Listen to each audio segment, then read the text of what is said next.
തന്നെയും മകനെയും സഖാക്കൾ സോഷ്യൽ മീഡിയയിൽ തെറിവിളിച്ചു നടക്കുകയാണെന്ന് നടൻ സലിം കുമാർ. നമ്മുടെ പ്രസ്ഥാനത്തിന്റെ വളർച്ചയ്ക്ക് വിലങ്ങുതടിയായി നിന്നിട്ടുള്ള പലരെയും നമ്മൾ കൊന്നു തള്ളിയിട്ടുണ്ട്. ജനിച്ചത് കോൺഗ്രസുകാരനായിട്ടാണ്, മരിക്കുന്നതും ഒരു കോൺഗ്രസുകാരനായിട്ടായിരിക്കുമെന്നും സലിം കുമാർ പറഞ്ഞു. ഒരു റീ എൻട്രിക്ക് ശ്രമിക്കുമ്പോ ആരംഭത്തിൽ അപമാനം. ജനിച്ചത് തന്നെ ഒരു കോൺഗ്രസുകാരനായിട്ടാണ്. അതിന് ഞാൻ അഭിമാനം കൊള്ളുന്നുണ്ട്. പല വട്ടം ഞാൻ പറഞ്ഞതാണ്. ഞാൻ മരിക്കുന്നെങ്കിലും ഒരു കോൺഗ്രസ്സായിട്ട് മരിക്കുന്നു. ആ എന്നെ ഇവിടെ സോഷ്യൽ മീഡിയയിലൂടെ തെറി പറഞ്ഞാൽ എവിടെ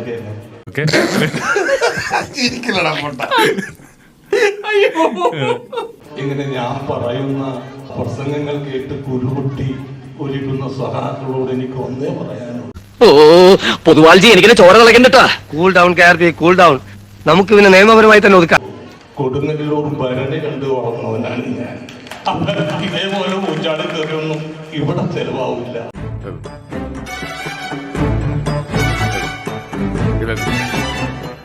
ആറാം വയസ്സിൽ തുടങ്ങി കോൺഗ്രസിന്റെ കൊടി പിടിച്ചവനാണ്. എന്നെ മാത്രമല്ല, എന്റെ മകൻ ചന്തു വരെയും അവര് വെറുതെ വിടുന്നില്ല. ഇതാണ് ഇവിടുത്തെ വ്യവസ്ഥിതി. We are living in a very cruel society. ഇവിടുത്തെ ക്രമസമാധാന നില ആകെ തകരാറിലായിരിക്കുന്നു. ഇപ്പച്ചന് മനസ്സിലായില്ലേ? അല്ലാതെ ഇപ്പോഴല്ല, ആറാം വയസ്സിൽ തുടങ്ങിയാണ് ഞാൻ ഈ പരിപാടി. കോൺഗ്രസിന്റെ കൂടി പിടിച്ചിട്ട് അന്ന് വയന്നിട്ടില്ല, പിന്നെ നിന്ന് അടിച്ചോ ഒളിക്കടവിൽ അമ്മൂമ്മമാരെ കുളിച്ചും കാണുന്നവരെ അടിച്ചോ. എനിക്ക് മുഖ്യമന്ത്രിയോട് ഒന്നേ പറയാനുള്ളൂ, പുലിമടയെ കൊണ്ട് തല വെക്കരുത്. ഞാൻ എല്ലാം തുറന്നു പറയുന്ന പ്രകൃതക്കാരന കേട്ടോ. മിനിസ്റ്റർക്ക് എന്റെ ഈ സ്വഭാവം വളരെ ഇഷ്ടം. അവര് പറഞ്ഞ രാഷ്ട്രീയ പ്രചരണത്തിൽ നിന്ന് പിൻവലിക്കണമെന്ന് പറഞ്ഞിട്ടാണ് കൊടുത്തേക്കുന്നത്. ഞാൻ അതിൽ പിൻവലിക്കാൻ ഒരു തീരുമാനമില്ല.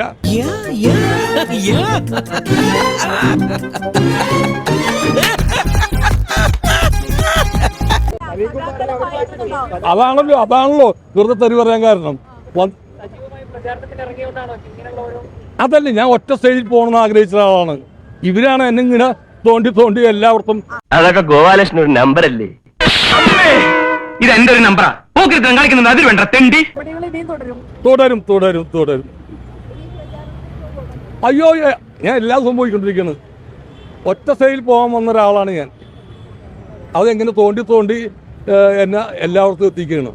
വെറുതെ അല്ല നാട്ടുകാർ മുഴുവൻ താൻ മണ്ടനാണെന്ന് പറയുന്നത്.